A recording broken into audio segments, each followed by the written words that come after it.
Soundtrack to the love we make. Let your love flow and shower us. Let your love flow and shower us. Peace and love, peace and love. I had to start this video over. I don't know, my camera was doing some weird stuff with the color. I don't know what it was doing, like turning me yellow. I don't know.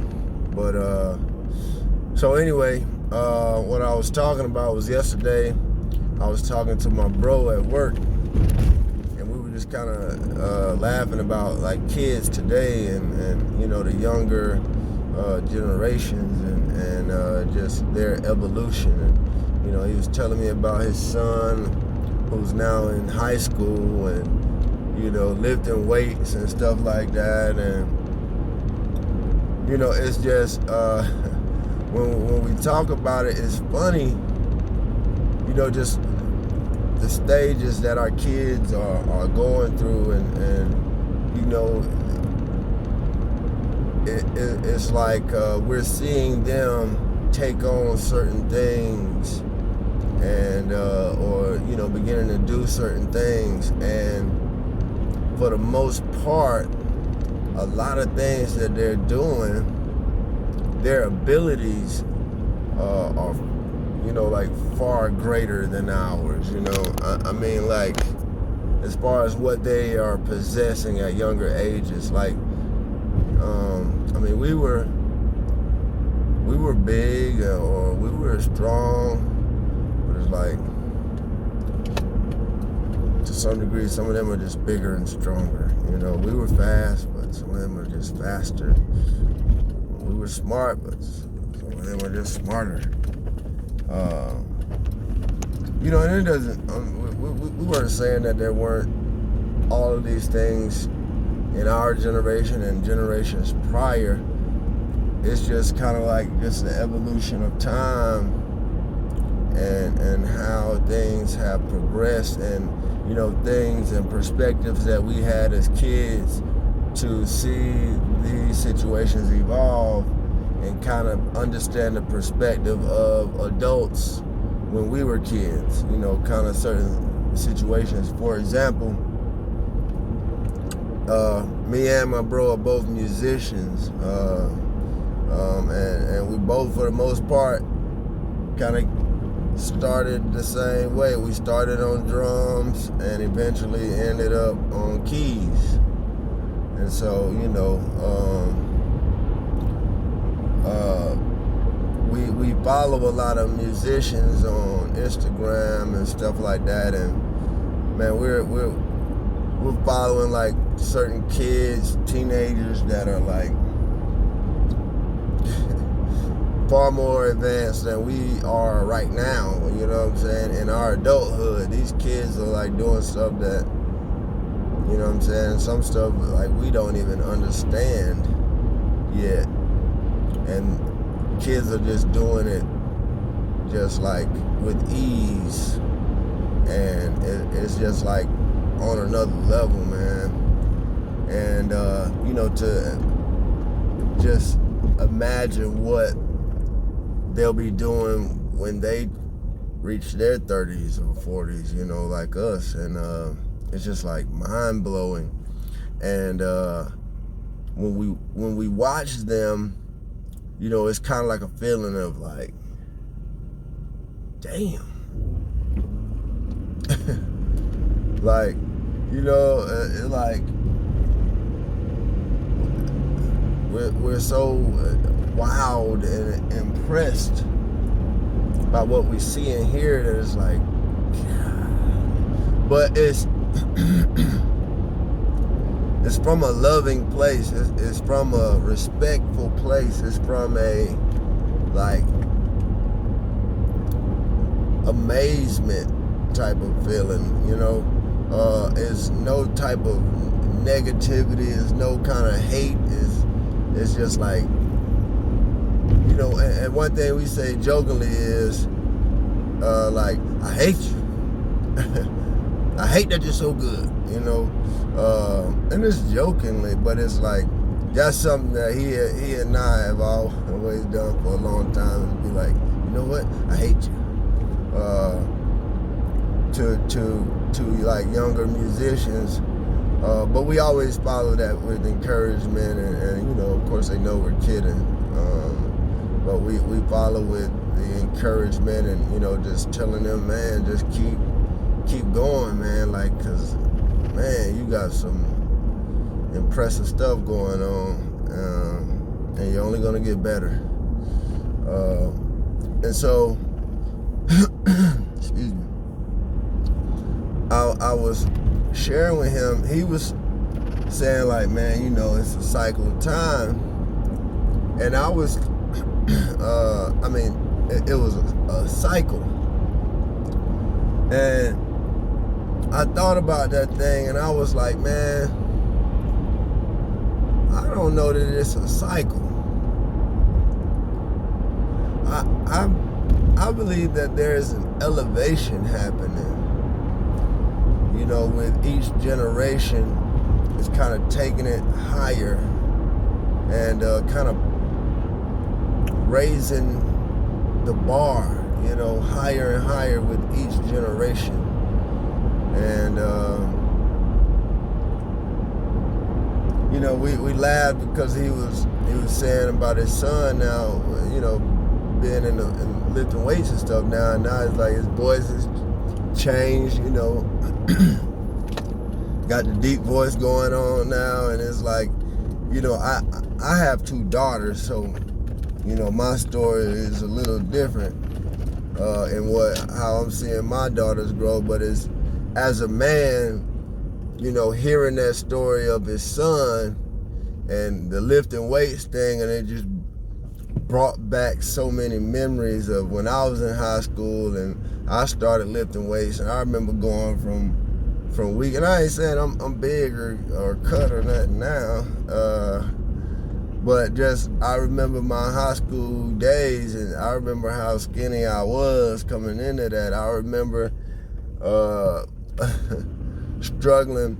I couldn't bench press 85. I remember that was my freshman year, 8th grade coming into my freshman year. I couldn't bench press 85 pounds. Like it was man, it was funny, but it wasn't funny, man. And I remember that time. I remember struggling with 85 pounds. But I remember, you know, being able to over time increase that, and you know, I grew with that. But you know, to hear about his son, you know, being in weightlifting now, and you know, like he's grasping it. He's already starting to grow and show muscle and strength and stuff like that, and it's like we laugh about it, man. It's funny, but it's also beautiful. Like just to see that our kids are taking this thing to the next level, man. And I believe that's what they're supposed to do, you know. And so we were talking back and thinking back to when we were younger musicians, and we used to feel like older musicians were hating on us, you know what I'm saying? Because like some of them wouldn't share knowledge with us, and they were like selfish, and you know what I'm saying? They wouldn't let us get certain gigs or whatever. They kind of like were blocking us out of gigs and things like that. They didn't want us to get the gigs. You know, they be lowballing, you know, playing for these low prices just to keep the gigs, to like keep us out. And we just felt like, man, they be hating on us, man. You know, we used to always have these talks about certain musicians around town that was like, man, they some haters, man. But it's like now, with time, it's like, man, true, some of them could have been haters, you know what I'm saying? Some of them could have really been hating on young musicians coming up in the game. But at the same time, man, some of them may not have been hating. Some of them may have been understanding that man, if we are playing at the level that we're playing at as kids, you know, and teenagers, you know, it's very likely and very possible that we could end up with all the jobs. And you know, like we were at a stage of kind of doing it for fun. And I mean, you know, we wanted to be serious in bands and stuff, but it was still like a for fun thing for us, you know what I'm saying? Whereas, you know, like what we understand now as adults, man, a lot of these churches and gigs that we play for, like we got families out here.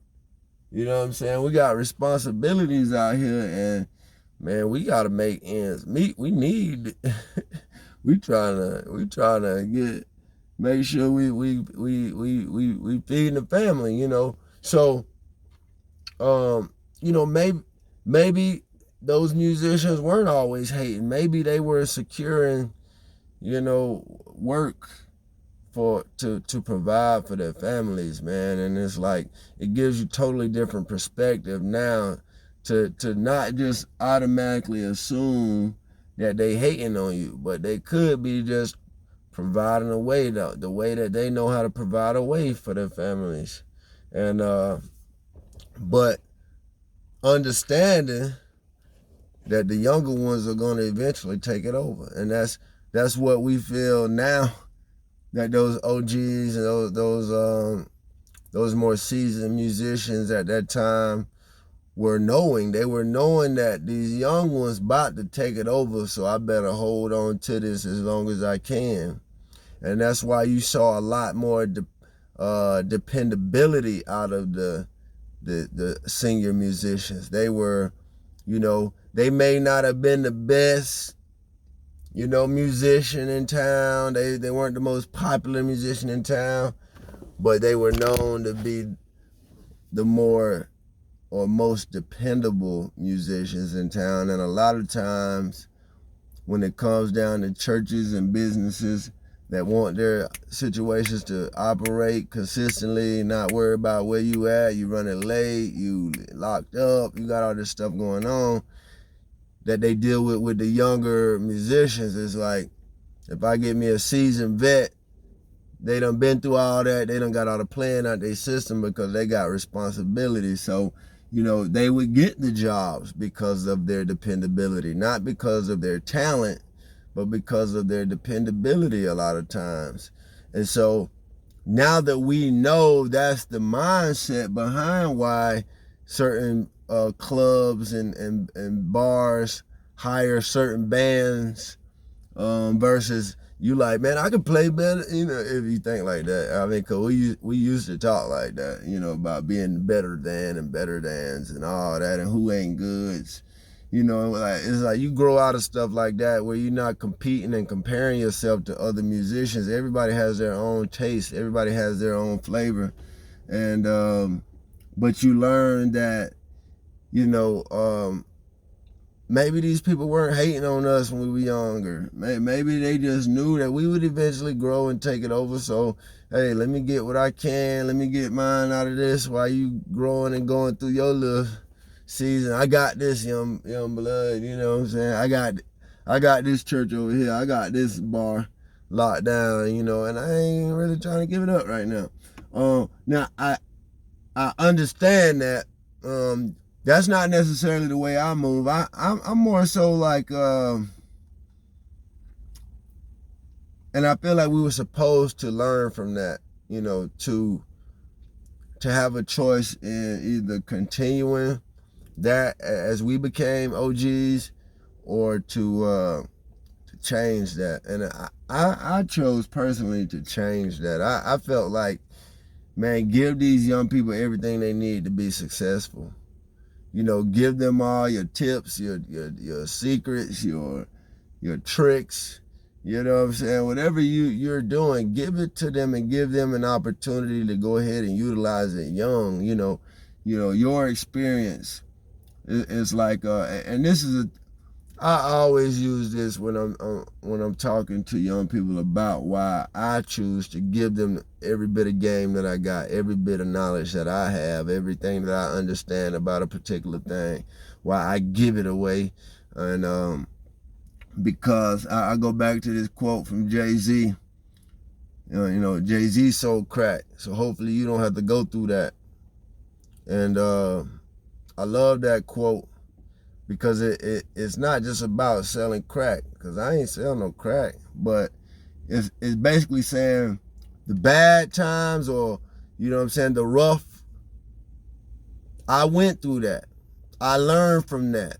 And now I'm sharing with you what that experience is like. So hopefully you don't have to go through that and experience that. So, I feel like give them the game, give them the knowledge so that they have an opportunity to avoid a lot of the downfalls that you experience. Now, experience, as we say, is the greatest teacher, and that is truth. And there are some things that some people are just gonna have to experience to understand, but not everything, not everything do they have to experience and suffer and feel the pain of to learn. Some people can listen to you and learn. Some people can listen to your story, your experience, and learn and say, man, okay, I get what you're saying about that. Okay, thank you for that knowledge. Thank you for that insight. And there's a lot of things that I wish people would have warned me about. And there are some things that people did warn me about, and I did them anyway.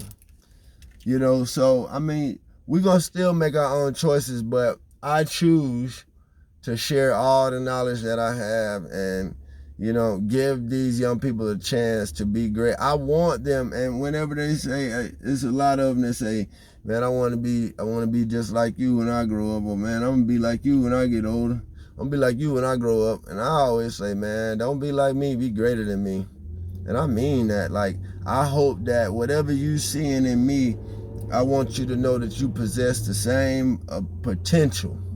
Even if you're not at a stage or an age where you're living it yet, you possess the same potential and more. You can take this thing further, especially if you're younger than me. If you're younger than me and you're understanding the concepts that I'm sharing with you I'm 37, you're understanding them, say you're 21, 20 years old, somewhere in there. If you're understanding the concepts that I'm sharing with you and you're able to utilize that to make better choices in your life, then you have the potential to be better than me, because with time and practice at that level of understanding, hey, give it 5 years at the least. 25, 26 years old, you're already thinking on the level that I'm thinking at 37, in a sense. You get what I'm saying? It's like, give them that knowledge and that opportunity to think and understand the concepts that you teach. And now they have the potential to take that playbook, take that handbook, and utilize it right now at 20 years old, 21 years old. And they can start, positioning themselves to live better, live a greater life. They can position themselves to go ahead and prepare certain things before you start a family. Things that we heard, but man, once we found out about like sex or things like that, man, it was like that changed things for us.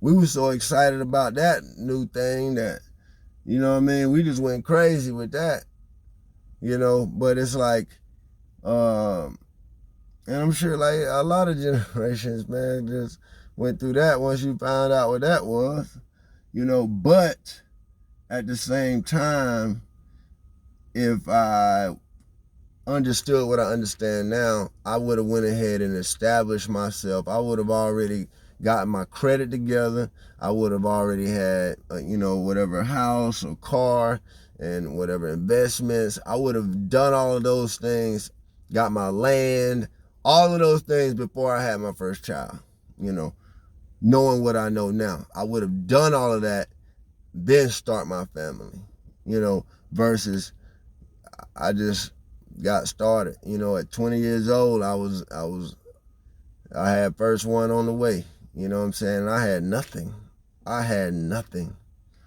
And, I had to grow into that, and I'm still figuring it out at 37. But, knowing what I know now, and I wouldn't change anything that I did, because I'm not saying it in the sense of I wouldn't do it, you know, like, because I'm thankful for my children. I'm saying if I was a young person being raised up, if I had the knowledge that I have now, it would be wise to go ahead and establish yourself, especially young men, establish yourself and be prepared to take on a wife and start a family, and you're already secure that you can support a wife and a family, not just you enjoy sex and you end up making babies that you gotta go to work and take care of, and you still haven't gotten your mental together. So you living reckless. But I take care of my child, you know what I'm saying, but I'm living reckless. And you know, it's just man, we're supposed to get better with time. And you know, that's what this message, what I'm getting to today about, you know, even from my bro talking about his son, and you know, just how well he's doing with, you know, just lifting weights and stuff. And it's funny because we went through that stage in high school of beginning to lift weights, and man, we went from being weak to then feeling like we were so strong and buff walking around school. And you know what I'm saying? You trying to walk around with your shirt off after practice because you know a girl might see y'all, you know what I'm saying? Let me go help them find this, man. But peace and love, man. I hate to rush it off like that. I just saw a message I gotta go deal with. But you know, it's things are supposed to get better with time. Your children are supposed to get better than you and take things to the next level. You know what I'm saying? These musicians, they supposed to get better as they've gotten older. I mean, you know, younger than us, and they're supposed to take this thing to the next level. So don't block that. Don't hate that, man. Support that. Give them the game. Give them the knowledge, and let them be great. All right, y'all. I gotta go in here and get this for them. Peace and love.